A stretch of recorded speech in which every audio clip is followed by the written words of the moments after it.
Hey everyone, it's Sevy. With Diona being on the current Hu Tao banner, I thought it's once again time for an updated character guide. This Diona guide will cover her talents, utilities, constellations, best weapons and artifacts, and team comps. As always, this guide is going to be low AR friendly as well, especially since Diona is such a good character for new players. There's a lot to cover with this adorable but feisty feline, so let's get started. Let's begin with Diona's kit. She mainly does three things: shield, heal, and buff your team. Diona's shield utility is built into her skill. Upon using her skill, you fire these icy paws which, upon landing, will create this cute cat-shaped shield around your character. You actually don't need to hit an enemy to create the shield, it can just hit anything or land anywhere. The shield damage absorption scales on her max HP. This skill comes in two forms. First is the press version, which fires only 2 icy paws for a maximum of 4.8 seconds on talent level 7 onwards, and this has a short cooldown of 6 seconds. The hold form is a much better version. Holding her skill fires 5 icy paws for a maximum of 12 second duration shield on talent level 7 onwards. The shield gains a 75% damage absorption bonus so that it can take more damage before breaking. For example, you have a base shield health of 5000 and then you multiply that by 1.75 from the damage absorption bonus, and that gives you a total shield health of 8750. So when should you use one over the other? I almost always recommend using the Hold E version since it lasts longer and takes more damage. I would prioritize the Press E version if an enemy is charging a large damage attack so that I can greatly reduce its damage. Then the 6-second cooldown should make it ready for using the Hold version right after. The risk of using a Hold version to absorb a one-hit large damage is it breaks right away and you have a longer cooldown to wait for while you're unprotected. This is also how you can generate energy particles with Diona, and of course, the Hold version generates more particles. Aside from absorbing damage, the shield also helps cleanse your character of elemental auras since it briefly applies cryo on you, so if you cause, for example, melt here, then it reduces the time you're affected by the element. It seems the only exception is when you're affected by hydro. It doesn't freeze you, but it also doesn't help get rid of the hydro aura. Weird, but that's how it works. Next, Diona heals with her burst, and it's a very simple mechanic. You just stay within the field she creates, and it gives your active character healing that also scales from Diona's max HP. I think one thing to keep in mind is that the healing ticks are every 2 seconds. If you're coming from Bennett and you feel like her heals are a bit slower, that's why. It's also why, in my opinion, comping Diona with Hu Tao is a bit more usable in contrast to Bennett and his faster healing. Lastly, Diona buffs you and debuffs your enemies with the following talents. Her first Ascension passive increases your movement speed and decreases stamina consumption, which gives you a bit more mobility in battle and is very useful for stamina management if your characters rely on charged attacks or if you dash around a lot. And then her passive from 4th Ascension debuffs enemies by reducing their attack when they're in the burst field, so you want to try fighting them while they're also within it. You can add more buffing utility through artifacts, which I'll get to later. For support, she does so much, which is what makes her such a versatile all-around character.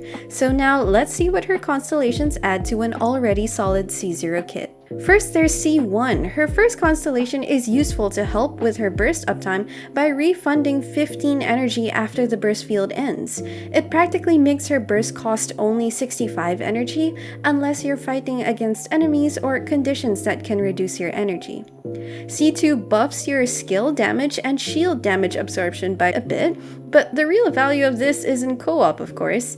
If you're a co-op player, then having this is quite a boost for your support Diona's usefulness, and your teammates will have more to thank you for rather than just her healing field. C3 increases her burst talent by 3 levels, so increased healing and burst damage. C4, this constellation, which decreases her charged shot time when within her burst field, is probably the odd one out for her support utility. I imagine this can be useful if you want to target ruin enemy weak points. Maybe if you want to quickly break shields or freeze enemies, but that's such a rare use for Diona actually. Or if for some reason you build a DPS sniper Diona, I don't know. Overall, probably her least important constellation. C5 simply increases her skill to give better shield damage absorption. C6, finally the big one. This constellation is what makes Diona become a god tier support. For one, it makes her a more effective healer by increasing the healing if the active character in the field is at 50% or lower HP. But then an active character with more than half their HP will get a whopping 200 elemental mastery bonus. So aside from protecting and healing your team, Diona can now provide a significant damage boost to reaction damage. Now let's move on to Diona's artifacts. Diona is very easy to build as a support. For the best shields, just slap your HP artifacts on her, and the substats you'll want to have are just HP, ER, and maybe some crit rate if you're using a Favonius Warbow on her. If you want to lean more towards her being a healer, using a healing bonus circlet will increase her healing more than an HP circlet, but personally, I think an HP circlet is the superior choice since it increases both shield and healing. For early AR players, these are what I would recommend. First is the Exile set. The 2-piece is good for Diona's energy needs, but the 4-piece effect, which gives your entire team energy when you use her burst, is really helpful to give her another support function. Next is the Scholar set, same 2-piece effect as Exile, but I'd only recommend the 4-piece set if your team consists mainly of bow and catalyst users. So for more universality, the Exile set is better than the Scholar set. Finally, there's the Instructor set, but I'm recommending the 4-piece, not the 2-piece set, and only if you have a reaction team comp. As long as you proc a reaction with Diona, your entire team gets 120 EM, which is a lot, and that helps your main and sub DPS's reaction damage. Now, if you can start farming 5-star artifacts, these are what I'd recommend.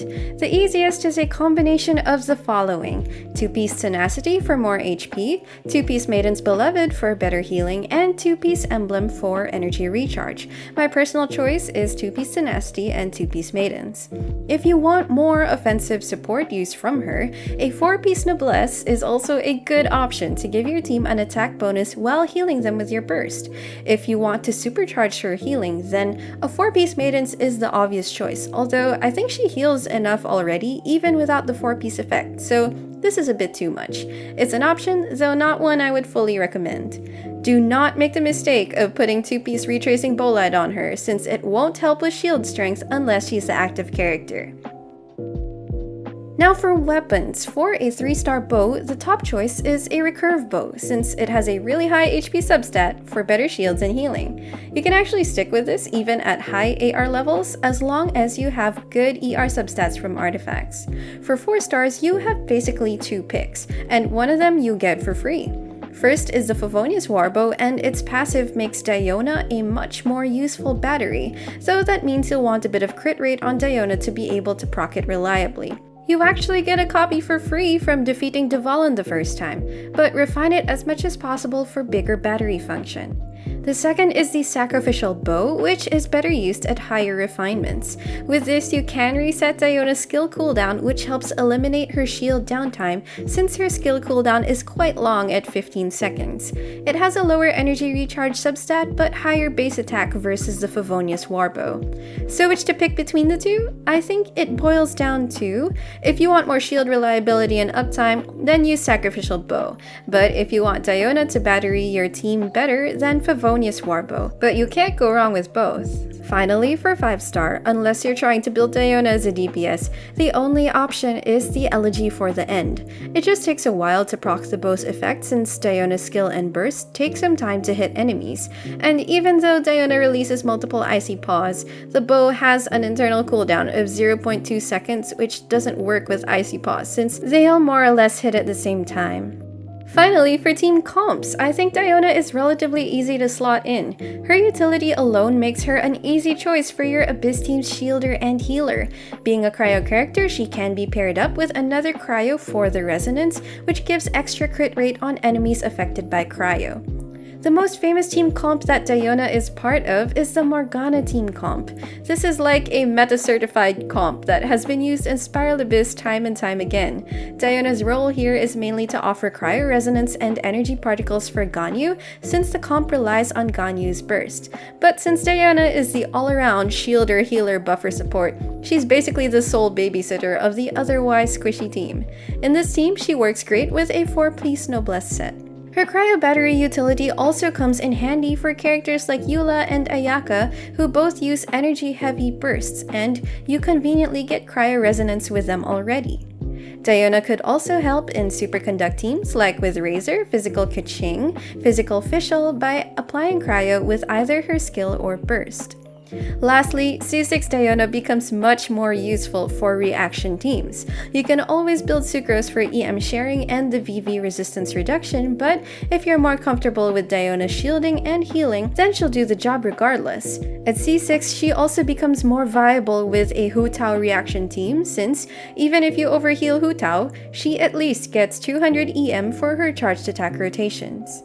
But yes, Diona is generally very easy to fit into team comps if you need to fill in a shielder-healer role. So everyone, that's going to be it for this updated Diona guide. If you pull this little bartender, I hope she helps keep you safe and healed while she serves her best signature mix. Diona is definitely one of the best 4-star supports because of how much she can do, so don't sleep on her. But what about you? How's your experience with Diona been? If this video helped you out, don't forget to leave a like, subscribe to my channel for more guides and info, and turn on that bell button to know what I upload and when. I will see you soon. Take care!